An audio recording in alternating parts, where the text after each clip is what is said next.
Hey guys, welcome back to this TD590 Spectre build, and in the last episode you saw me install that massive suspension lift. Now in this episode we're going to be fitting some more mechanical goods, dialing in that suspension, and what we're going to be fitting first, we're going to be cracking open, is our big brake kit on the front. Now it's got solid discs on the front and it's not going to be ideal if it's trying to slow down this massive beast of a car. So we're going to be fitting up some decent pads, new vented calipers, vented discs. We're going to re-grease all the bearings and we'll see what we get to. We've also got a wide angle A-frame ball joint so that when the axle's rotated a bit further, it's not going to split any of the stuff open. So let's grab some tools and get to it. So this has already been pre-wired and it already has a worn winch on, but it's not compatible with our Spectre bumper where the Xeon winch comes at the top. Looks really cool. We're going to be getting rid of these old fog lights and basically this whole front end is being changed, but we've got to work out how this has been wired, how to remove it all, drop the bumper down and basically put on all the new one and go from there. So kind of need to work out where those wires go, how it goes to the battery box, sort everything out. Either we're going to leave these wires in situ and then rewire the new winch into the old wiring because it all works perfect, or we're just going to rip it all out and start again and completely rewire it.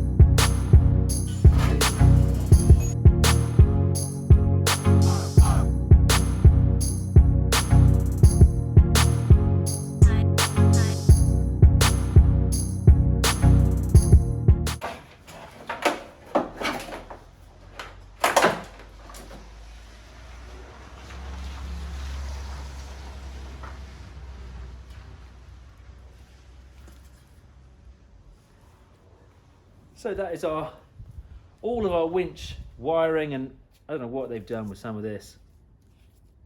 It's all removed and we're going to completely rewire it and make it. It's the only way I can make sure that this thing is absolutely perfect.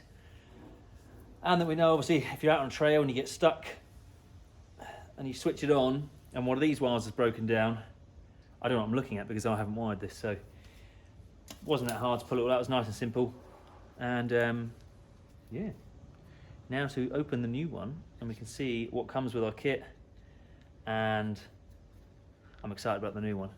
I mean, this is 15 years old, this winch, hasn't done any work, but we've come a long way from wired connectors which have ruined the wing to where you got that. It's like all wireless now, it's like a phone you hold, it's crazy. So I haven't opened the box yet, but I'm excited. I'm gonna put it in front now, we'll open the box and have a look what's in the kit, and I will kick myself if it doesn't come with all this.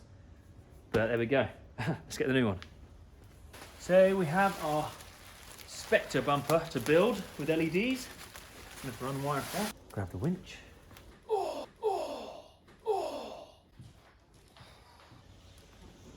And our winch platinum. We're about to unbox our new 12S Xeon Platinum.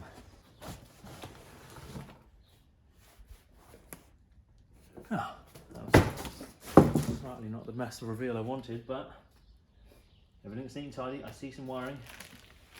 And we have our sticker. The most important thing about this, put it on your head. Might have that. You give these a read.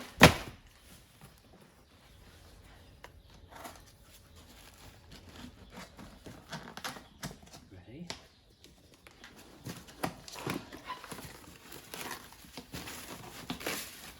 Oh, sick.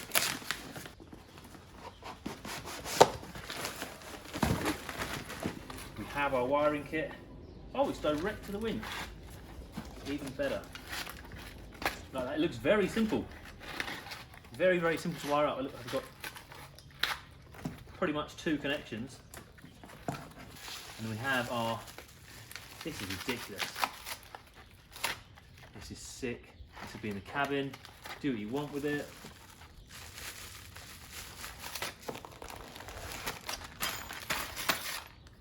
And we have our actual, what do you call that?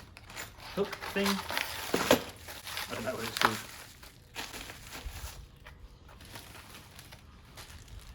So make sure you read the instructions thoroughly.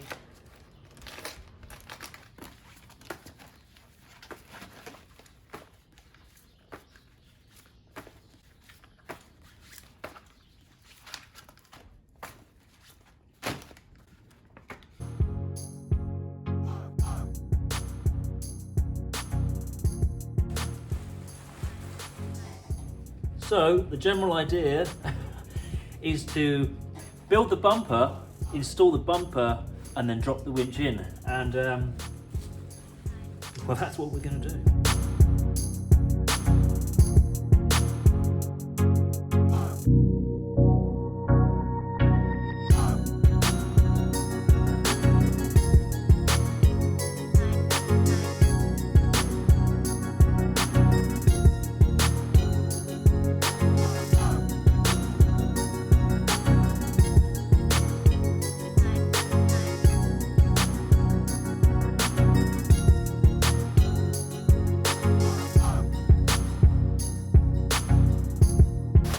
Okay guys, so light guards removed. I personally prefer it without these. We're going to have to do a bit of body work to get rid of the holes that are in the wings. But I think it just gives it a more clean, modern look. These are quite dated and they're quite old condition anyway, and they don't fit with the Spectre bumper. So we'll have to do something there, but that's no problem. We'll get to that. But for now, let's go full James Bond.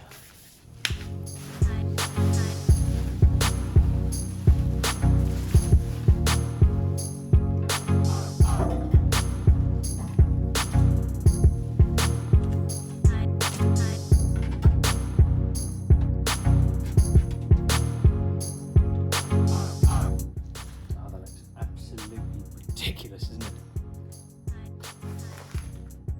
It's come hurtling towards you. I love how that is just more on display. I think it looks absolutely sick. I love the stepped up bumper. I think that's my favourite front end setup and mechanical setup so far. Get some A+ in my book.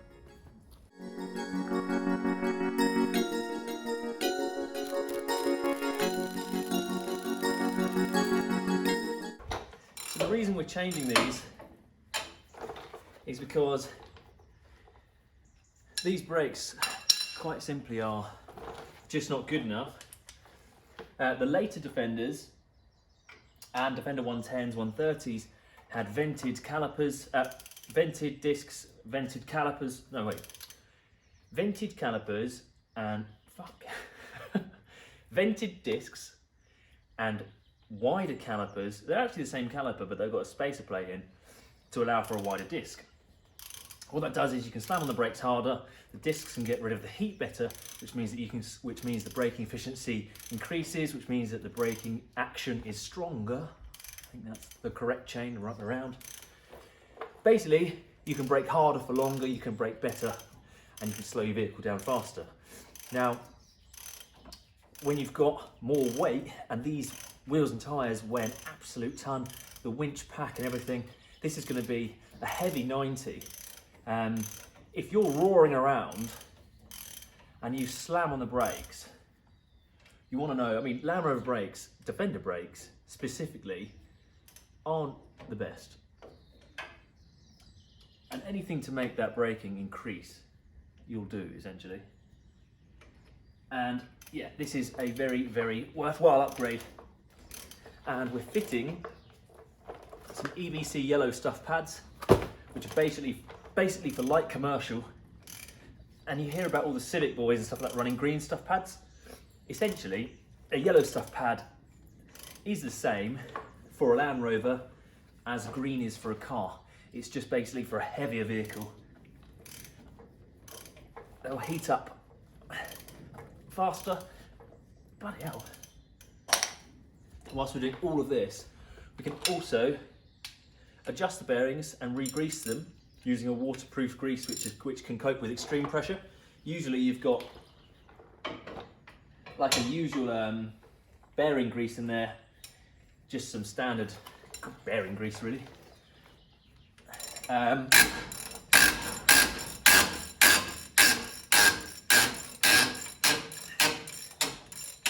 we're basically going to change out the grease for a grease which is of much better quality, Castrol Spherol, which is waterproof, which is great because this thing probably will go off-road.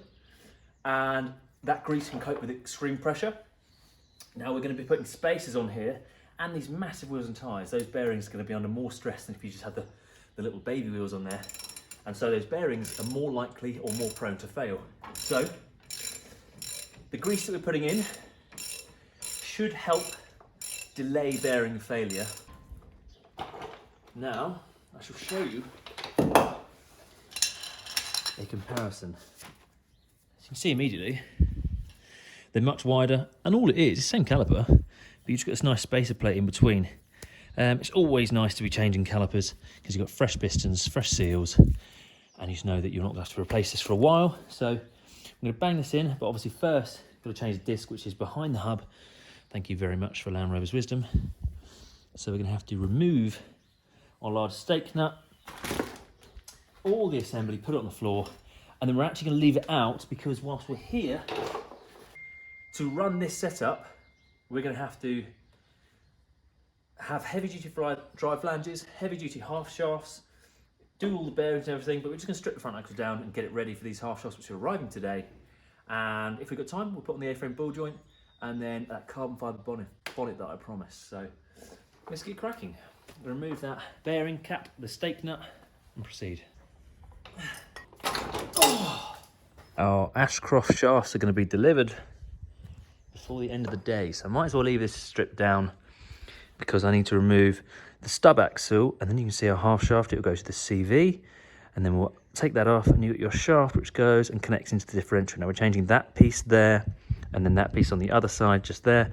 So I shall prepare everything, re-grease our bearings, and just sort of maybe pop it on or just put a bag over it or something, just until those shafts arrive. But I can do the other side, strip it down again, re-grease the bearings, upgrade the grease, put on new discs on, hub seals, all that, jump at the back, do the A-frame ball joint, and then fingers crossed our new turrets are going to be here. You can see that I've unbolted them because I just wasn't happy with the stand. We're going so far with the suspension, and those standard rusty crap turrets just weren't doing it for me. So I'm going to fit some nice upgraded ones for off-roading on the trail. They have the benefit of if your shock explodes or something on the trail, you can pop them out the side. You don't need to unbolt them. So they're also stronger, which is great, and they look cool, which is obviously a bonus. Our wide-angle boy joint, boy joint, wide-angle ball joint on the back. Now the A-frame ball joint will stop our axle rotating forwards and backwards too much. Now obviously when you've lifted it to this extent of 5 inches, the axle's going to try and be rotated a bit back. The A-frame is already coming right down to try and flex to the axle at standard position, and we're already going past its kind of standard flexing point.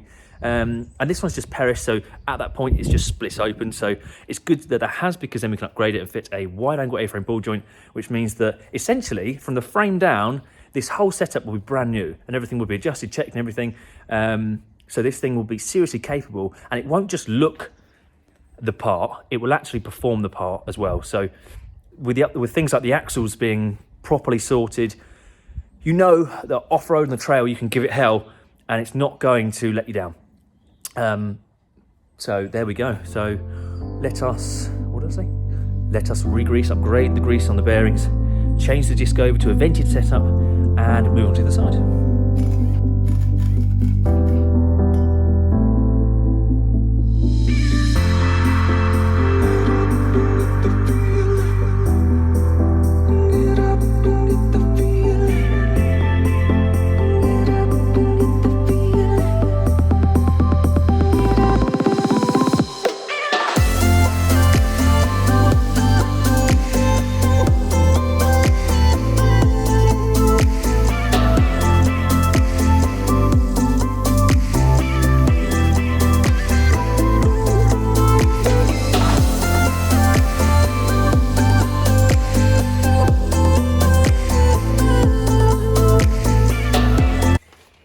And this is FTC 4785G, which is our hub seal.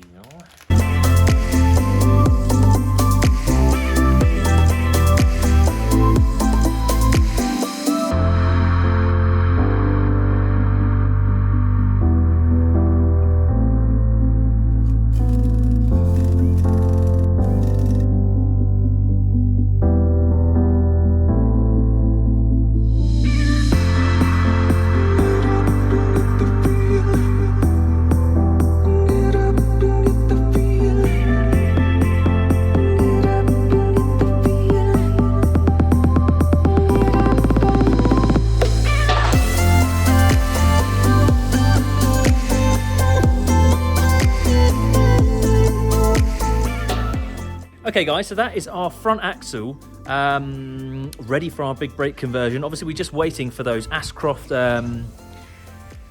upgraded heavy duty half shafts. Obviously there's no point me bolting them back together when they're arriving because that involves stripping them down. So DHL said they'll be here today and we're going to leave the front end stripped off. I'm going to tidy everything, organise everything because I've got a big mess. Obviously it's such a messy job doing all that, but it's got to be done because it's such a good upgrade. The brakes are going to be so much stronger now. We've got braided brake hoses with this lift kit, so this is going to be a great improvement. And obviously with the yellow stuff pads, it's just going to be a much better braking effort. So excited to bolt all this back together and show you guys obviously the finished article, but we'll wait for this box to arrive. But until we're waiting for that box to arrive, we will jump on the back axle and we will change the A-frame ball joint into a wide angle ball joint. So fingers crossed we don't have to cut the bolts out. Usually we do. I'm hopeful. This has got this is a low mileage car that hasn't really been used off roads, so fingers crossed those bolts come out and it should be straightforward. If not, no problem, we'll just get the custom disc out and chop it out because we're replacing the fulcrum with all the bolts and the rest of it. So let's do that.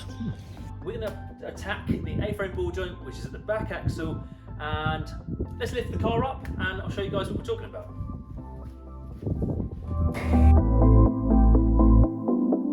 So, with our massive suspension lift, which is 5 inches over stock, this is your A-frame, and that is connected up to the chassis up there, those fancy bolts there. Now, usually this would be sitting a lot higher. This basically follows the travel on the axle, and you can see how much that our prop is at an angle, hence why we've got a wide angle prop on there, because this would usually be relatively straight or a little bit smaller essentially, so we need a wide angle prop to cope with our extended travel. Now obviously this is at maximum extension because the wheels aren't on and it's lifted up, so it will never be rolling at this extension, but if you're off-roading, wheeling, then it may do. So it's wise. You can see here that the A-frame is already overextended to the point where it's at its maximum travel. It's split the periscator because it cannot cope with the angle that it's at because it wasn't designed to. So we have a wide angle ball joint, which will essentially allow this to extend to its maximum extension, and it can cope with, if you're going off-roading, you're dropping the rear down, you're creeping, you're crawling. Now, these tend to season, and these ones actually look quite nasty. If that's going to happen, if they seize, then basically we will just have to chop them out and replace them. We're replacing them anyway because they like to seize. So we're going to be, let's open up our new one and I'll show you guys what we're talking about.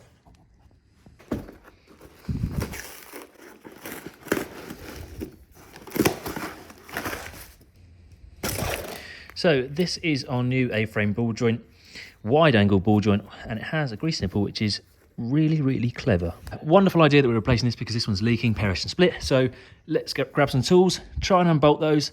The nuts will always come off, but sometimes the bolts themselves don't turn. So I'm hopeful. I'll spray everything up, clean everything up, and let's see what happens.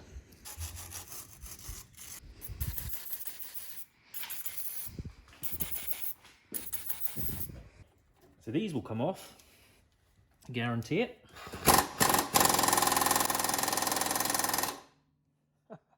What are the chances?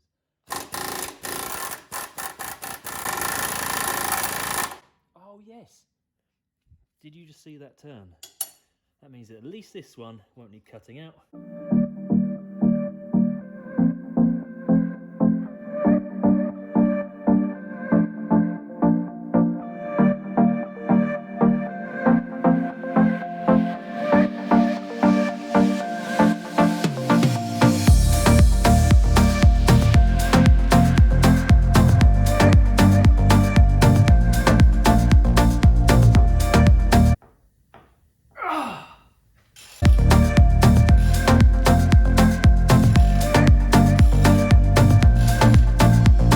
Strongest man.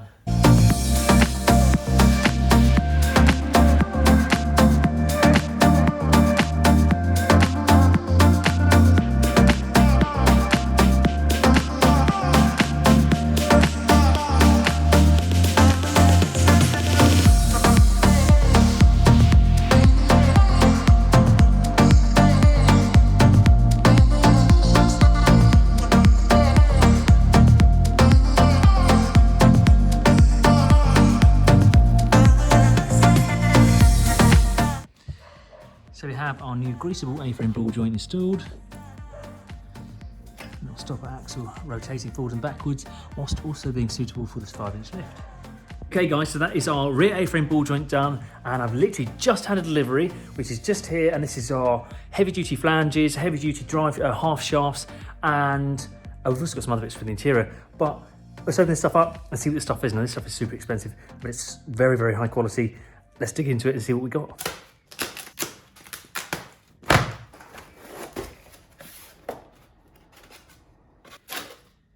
Yes, these are very, very nice quality.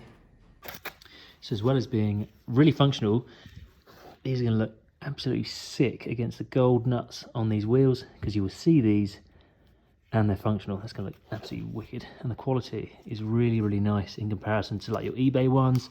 These are more expensive, but worth spending the money. If we're going for Ashcroft shafts, there's only one option to go for. You can't go for the cheap ones because they just won't last.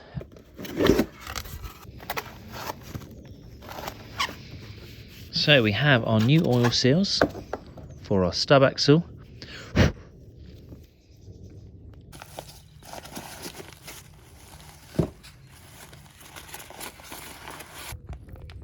So we can go ahead, bang our new half shaft on that. That is much bigger than the old one actually, which is obviously great for strength. This looks much better quality as well. It looks much thicker. It weighs an absolute ton. Hey guys, we've had another new delivery, and we have fitted our new top turrets.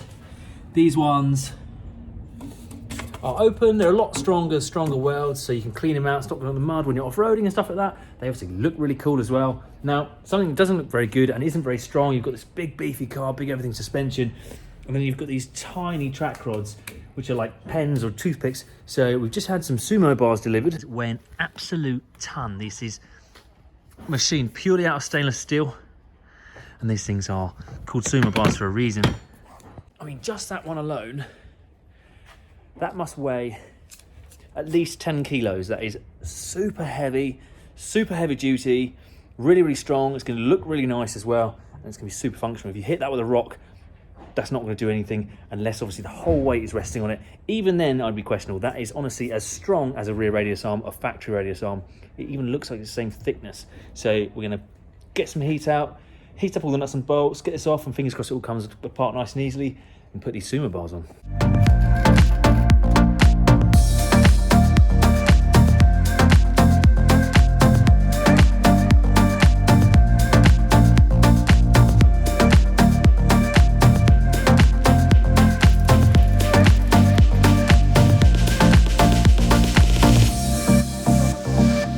Hey guys, so our sumo bars are installed, and man, they are heavy. This whole front end setup is going to be, we've added some serious weight to this 90, but at least it's going to be strong, and that's the main thing. I mean, these track rod bars, the standard ones, if you hit a rock incorrectly with these big old wheels, it's going to send a lot more force through that steering arm, and it'll just bend absolutely in half.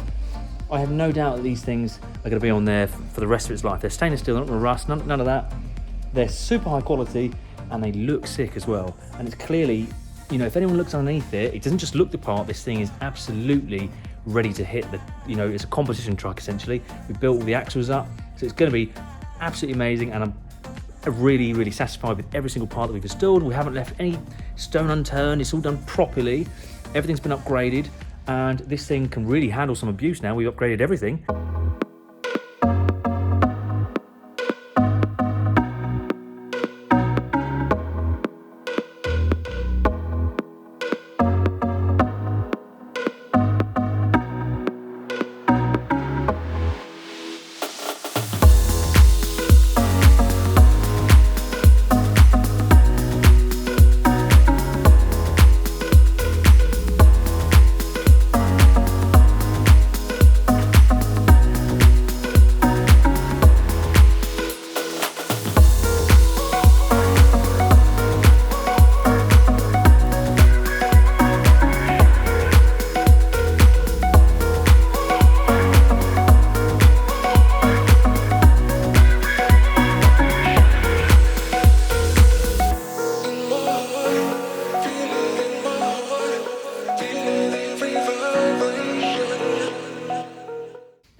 guys, so now that our bearings are capable of handling, you know, the extra stress of these wheels and tyres, we've just had a box delivered with these massive 40mm spacers.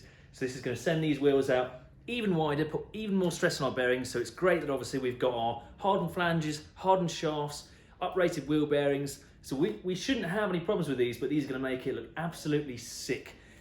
Because as if this track wasn't wide enough, we're going to make sure that this pokes out about 1.5 inches of the arch, which at present is about the legal UK limit, but it's just going to look absolutely savage with these 40mm spacers sending these massive wheels and tyres. This is going to improve our sort of road handling, stopping at tip.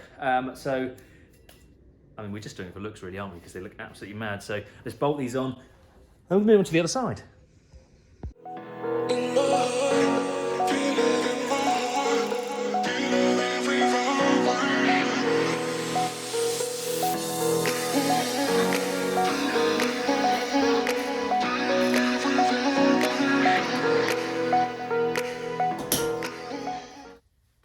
Okay, big caliper installed,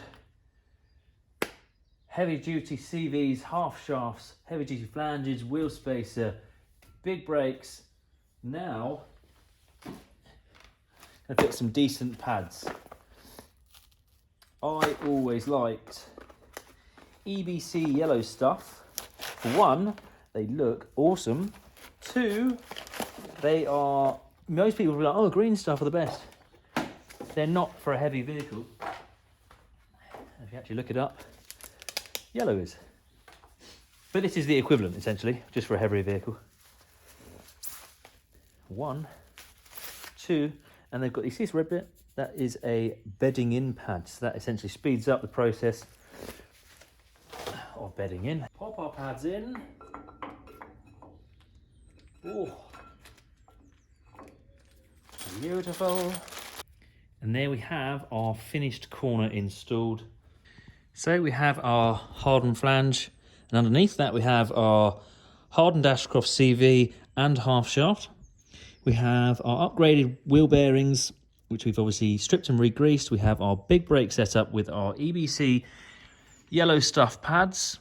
We have our braided brake hoses, and we have all the new gaskets on the swivel hub itself. Holy shit, that scared me.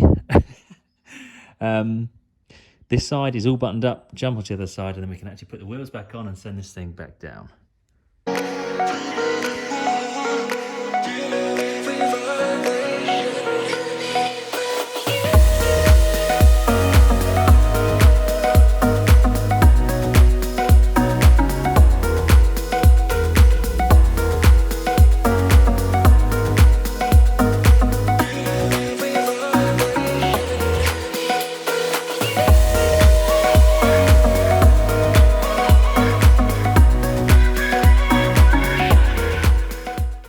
So if we were just simply changing our half shafts and our flanges, this would be super simple, because all we do is we'd undo the bolts, we withdraw the half shafts and the flange, which we're not using anymore, and we simply put in our new flange and our new half shaft. Now, whilst I'm here, we are going to be upgrading the grease, as you know, from the front. We're going to be also be doing the back, so I'm going to have to strip down the back anyway, readjust the bearings, but at least then we know we have no concerns in terms of lubrication or grease while we're crawling or anything like that.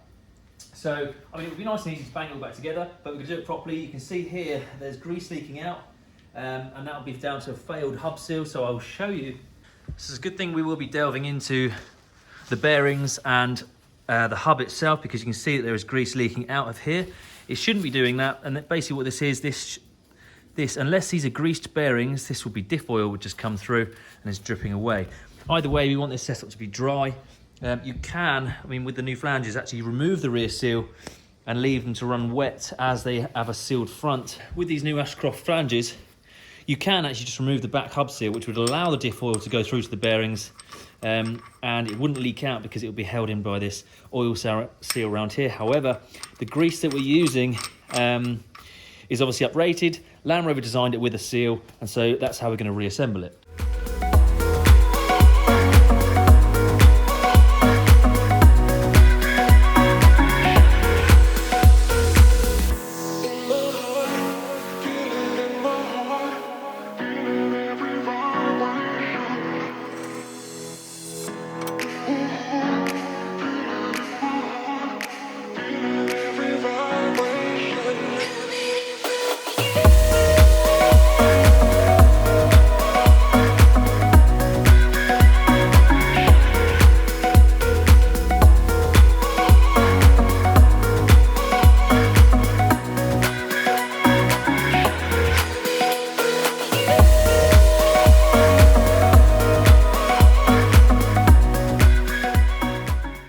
Okay, so that is our bearings now adjusted.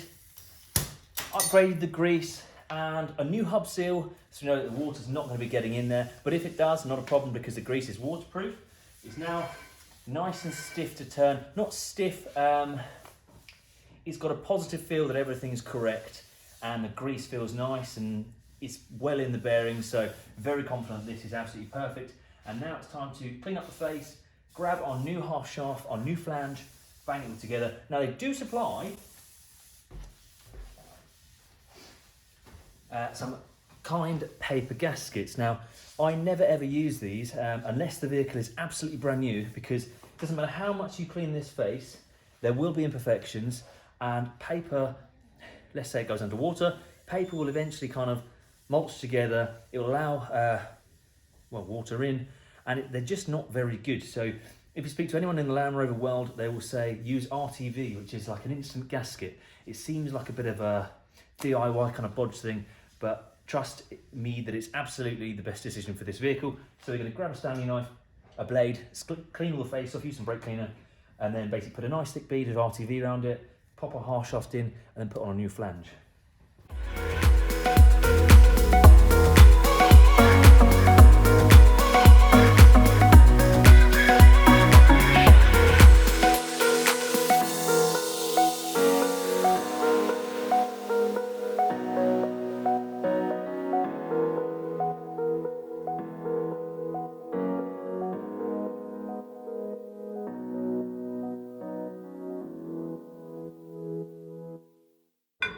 Feed that into the differential. That's it. We're in with the diff.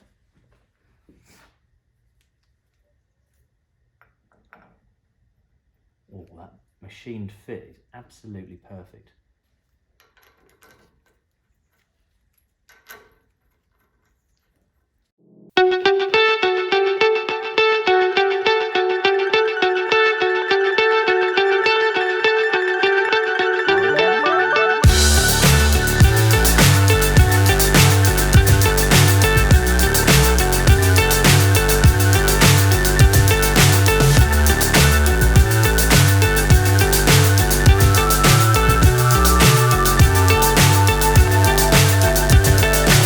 So high I'm hypnotized.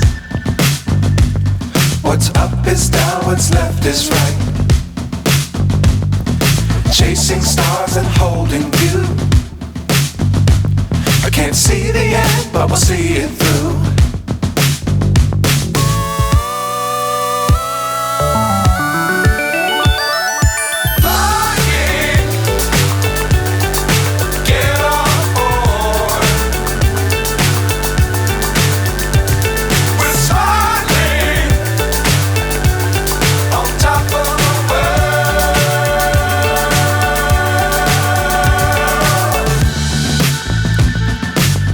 Times don't fly too high. Be sure to keep the ground in sight. Fly forever if you keep it tight. Love the world but keep the sky on your mind.